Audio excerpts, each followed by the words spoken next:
We're going to try to introduce you in the next couple hours to our world, not because it revolves around us, but because it is relatively complex. And if you understand how the PW community defines success, one, I'm hoping you might be able to help us achieve it, selfishly, but also the appreciation enables you to better engage the garrisons and the senior commanders that you're going to deal with, because they need to see some of the backdrop that we're going to show you here, but they won't be interested in the details. Your appreciation will go a long way. You will find at the garrisons that the DPWs are the largest organization in almost every garrison. They have more people, they have the largest budget, the most MDEPs, the greatest complexity, and I would argue the greatest inconsistency in the way they deliver the services of any of the functionals that we've got in IMCOM. And that is only testament to the complexity of what we do and the fact that there is no one cookie-cutter solution to delivering PW services. Sometimes it's all in-house, sometimes it's all contracted out, sometimes it's a combination. In most cases, it's a combination. And so if we're going to be successful as a region, we're going to be successful because we achieve consistency in the delivery of service outputs, not just the inputs. And that's where the complexity comes in. We will deal with more contracts than the region staff, than other functionals in the region staff. We will deal with more hiring actions within the PW staff than the rest of the region staff. We know that's part of our workload. We know that's part of what is expected of the RD. So with that said, if we can kind of jump to the overview on the agenda, I'm going to lay out the overview myself and then turn it over to my chiefs who will introduce themselves and then walk you through their slides. Turn quickly to the purpose. This is not your standard training session in the sense that I'm going to make you all deputies of the public works arena. I hope to do two things this morning, and one is to introduce you to some of the issues that you're going to see. You don't need to know all the details of all the business practices that we have in PW, but you should have some background on the most likely issues that come up over and over and over issues. And the second is to suggest areas where you can help us and we might be able to help you engage. Let's go to the next slide, which is an eye chart.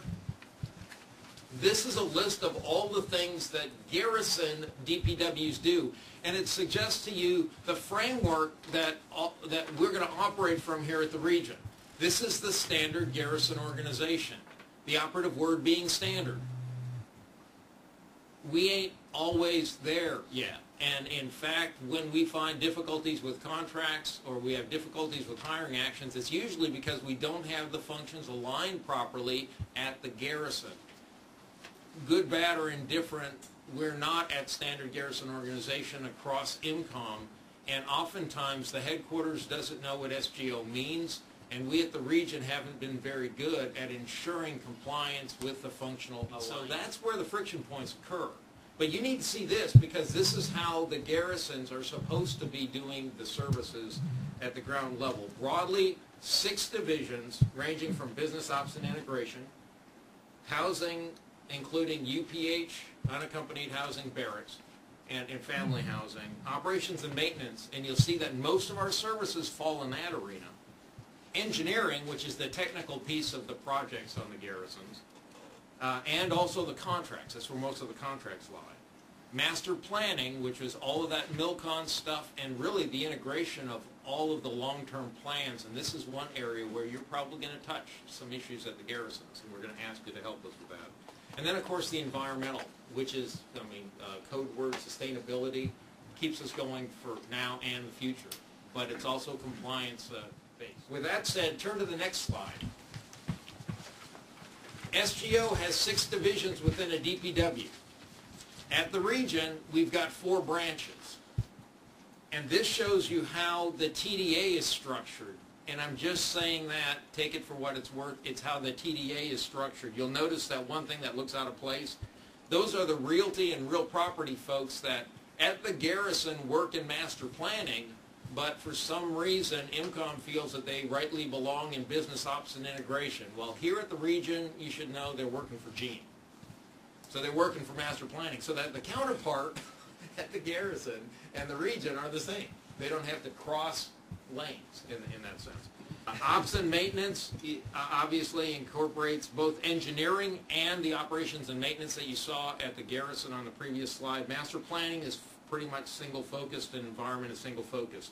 Turn to the next slide and you'll see where the services that touch customers lay. Most of the people are in BO&I, Boyd, Business Ops and Integration at the Garrison, but the business ops section doesn't deliver anything to the service. It's all overhead. It's all in-house. It's all management of the programs. And you'll see most of the services actually fall under operations and maintenance. A lot of that is utilities and Greg will talk. This is 26 of the 95 services in CLS belong to the PW. Turn it over now to George Blanco, who is the chief of business. Blanco, a little background on myself. I have 28 years with the government, all of them with PW. I have done almost any job in the PW world. I have been with the region since 2006, 5 years ago.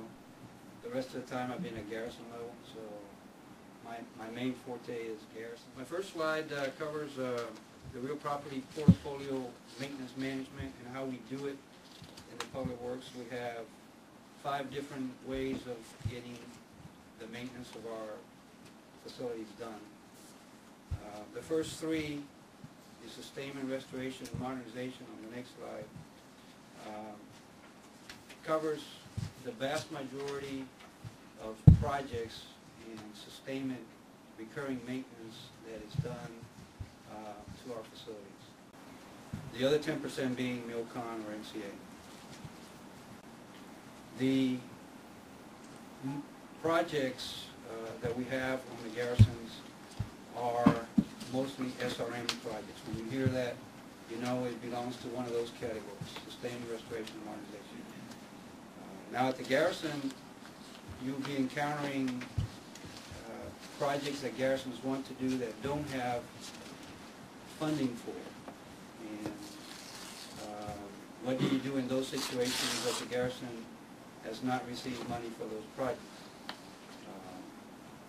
I will tell you that initially the Garrison gets a sustainment funding that is determined by a model called the FSM model, and that brings us to the next slide. The FSM model has a listing of all the facilities in that Garrison, and depending on quantities, asset quantities, cost factors, and sustainment factors, is the money that he gets for that facility. I'll say that headquarters IMCON don't receive 100% of the facility sustainment model report. They get 90%. Now from that 90%, is historically they've given us the 75%. And they keep 15% for their stovepipe programs, they call them, which are TBUP, they used to be BUP, the Paris Upgrade Program, infrastructure, energy programs. And there's a category called high vis, which, you know, when a commander goes out, when CG goes out there and says, hey, I want you to do this, then it becomes part of that program, high vis. Anyway. If I can make a couple of comments in terms of application. In terms of the priorities at the Garrisons, in the PW world, the model just identifies the requirement and how much funding should come to the Garrison given its real property inventory in the database. If the database is wrong, the requirement will be wrong, and therefore the funding will be wrong. The database log today sets the requirement for funding in FY14. So if their database is wrong today, their funding 2 years from now is affected. But if the database, and you need to consider this because MILCON, for example, won't get picked up for a couple of years. That's why there's a lag on this sort of thing.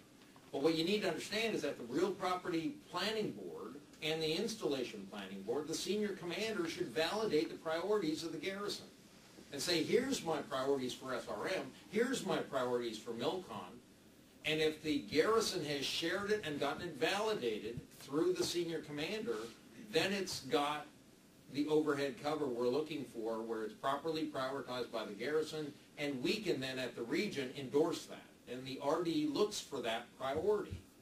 whether it be a centrally funded project or a locally executed project. We want to make sure that the garrisons are executing the priorities of the senior commander. Okay? But the means of getting that approved is the real property planning board and the installation plan. Okay. Under the operations and construction, two other pillars, we have BOSS, which is the SAG 131, and it covers the myriad of functions that are listed there. Then construction, obviously, is NCA.